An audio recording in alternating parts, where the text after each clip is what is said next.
friend, she's called a python. Now, she doesn't have any venom or poison or anything like that.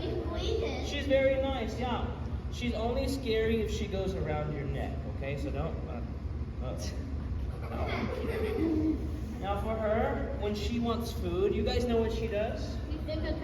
She'll drive to McDonald's. She'll get chicken nuggets, And then she gives her chicken nuggets a little hug. Okay, look, her teeth, they're not made to chew anything. So what she has to do is she has to bite it. She has to squeeze her food, and then she eats it in one swallow and one bite.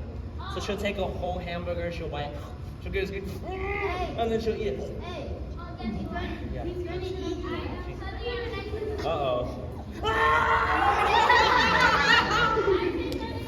No, she is very nice. What's up, my friend?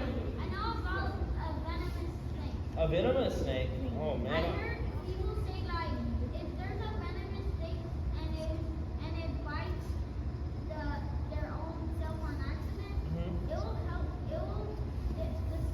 The poison will go to their teeth and they'll let them die and make them survive. Now, I'm going to go down the line. If you would like to pet her, you can feel her. You can pet her. That's right. Now, excuse me. You just don't want to reach up and poke her in the face. She has a lot of teeth. She has up to 120 teeth. So she has a lot of teeth. Okay? I'll go by. You guys can pet her. Now, she is just a baby right now. She's actually only 2 years old. But she can live up to 40 years. Okay, that's my dad owns it. I don't want to. No, you don't have to if you don't want to. You trying?